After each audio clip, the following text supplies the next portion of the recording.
Hello everyone, Trophy Wine Hunter. Welcome back to my YouTube channel. This is my update for August 2023. So July was quite a quiet month for me. I didn't do a lot of drinking, and so I relied on wine reviews that I did previously. So this month, this is a long weekend. I will be doing a lot of wine reviews over this long weekend. The poll that I had for this long weekend, viewers have chosen for me to drink the 1986 Ducru Bukayu, so I'm excited about drinking that. I'll be doing that this weekend and the review will come out shortly. I've also just opened up the 2010 Marajalaya from the Margaux region. I'm really excited to talk about this wine. I've drank this a number of times already in some of my trophy wine nights, but never actually given a full review of it. I've just cracked open a bottle tonight, really enjoying it, so I'm going to do a review of that, and that will come out shortly. I'm going to do two new things this month. One, I'm going to actually have some recommendations for wines for building a cellar. And so I've done that with many clients and friends and kind of made recommendations over the years. So that's what I'm going to try and do over the next 2 to 3 years, is to every month give a wine recommendation for probably under $40 for beginners, and then over $100 people that want to do higher end wines. And I hope that if you follow this list, that by the end of 2 or 3 years, you'll have a really pretty nice cellar. And so I'm going to do that every month, give you that, and also do some shorts on that. Likewise, I'm going to do a video on how to improve the taste of wine. A lot of people focus on wine ratings and the wines, what critics say about the wines, but they forget about how to prepare a wine. And I actually believe that in most cases, I can probably improve a wine probably about 50% just by serving it correctly. So I'm going to go through that also this month. My shout outs this month are to GY and Modular Landing. And for everyone that had a shout out this year, and I'm going to list them in the comment section, you are now eligible to join the TWH Club, the Trophy Wine Hunter Club. It's free to join. And all you have to do is send me an email at trophywinehunter@gmail.com, and then I will give you the particulars. It's kind of a nice little thing just to thank viewers and subscribers who have commented. I love comments. I love talking to my viewers and subscribers. I learn so much from them. There's a lot of great knowledge that they give back and great feedback. And I really enjoy their questions, which are by and large really, really intelligent and thought-provoking for me. One of the other videos that I think I will do, whether it be this month or next month, is just how to enjoy older wines.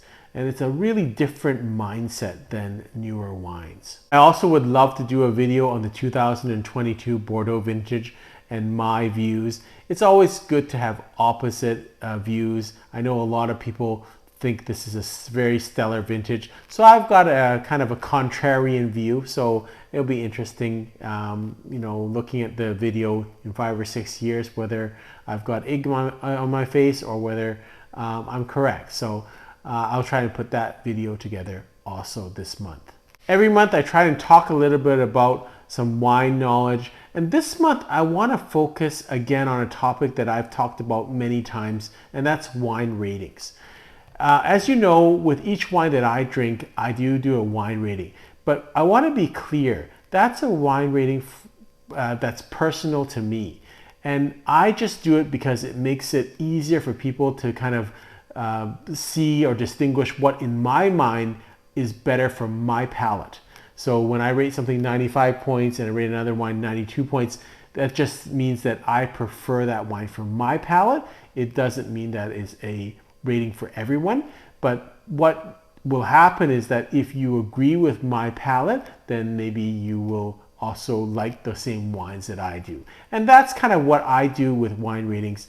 It's not the actual rating itself, it's really the rating and the palate that is kind of similar to yours. And I find in general that my palate is fairly similar to the Wine Spectator score. So whatever Wine Spectator scores a wine, generally speaking, I'm in that range, plus or minus 2 points, almost 80 or 90% of the time. So that to me is a good wine rating service for me.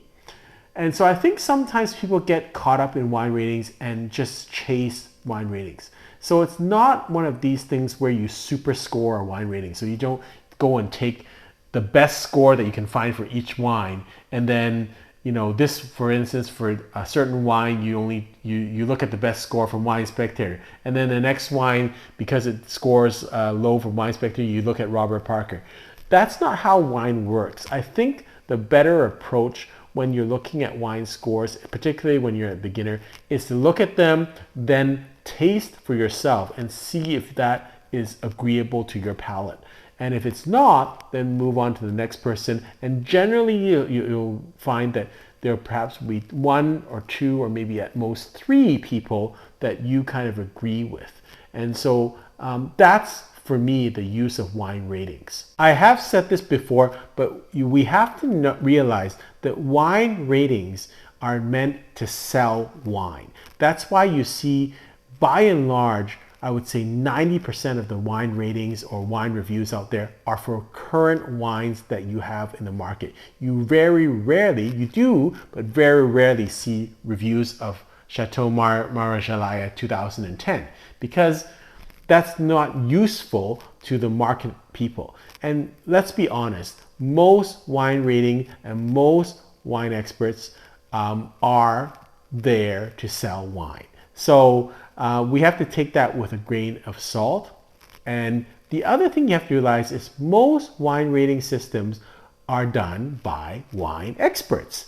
And that's great, but generally speaking, and particularly the case with beginners, your palate is not the same as a wine expert.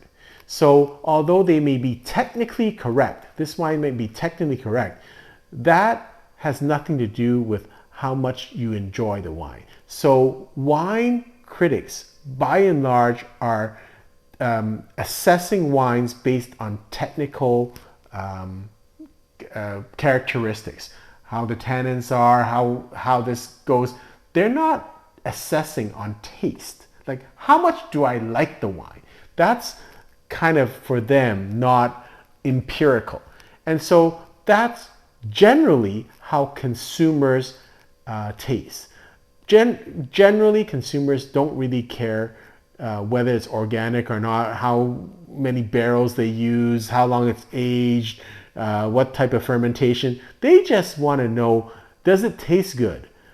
Am I going to enjoy the wine? When I serve it to someone, will they like it? And so, again, I'm not trying to downgrade wine ratings. I'm not trying to say that it's not useful. I'm not saying that wine experts don't know what they're talking about, but I'm saying that we have to take everything with a grain of salt and remember that they are doing their ratings based on technical matters, not on taste.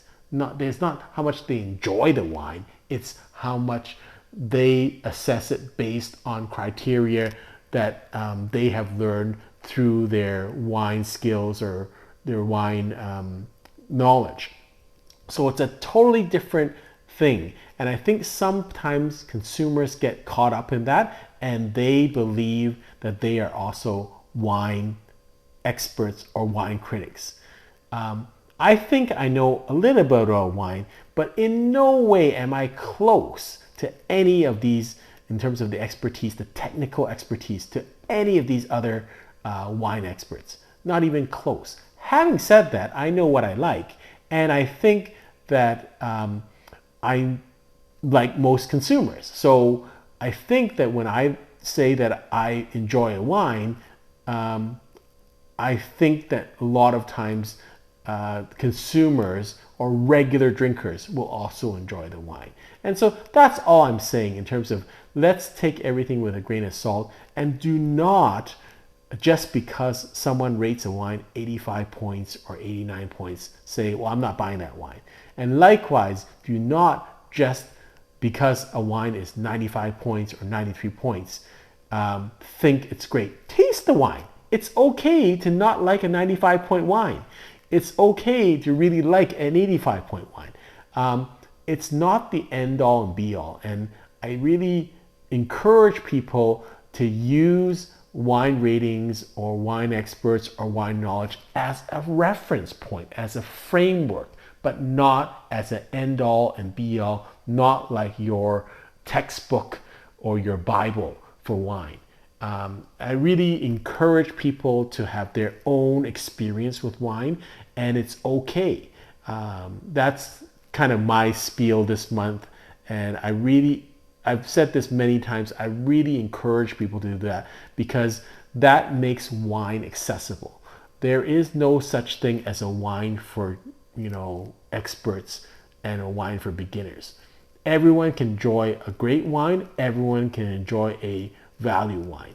It just depends on the mood. It depends on the food. It depends on your price point. So I really want to make sure that everyone understands, although I'm very fortunate to drink very, very nice wines, it's really doesn't make me better than anyone, doesn't make me more knowledgeable. I'm just a consumer who enjoys and is passionate about wine.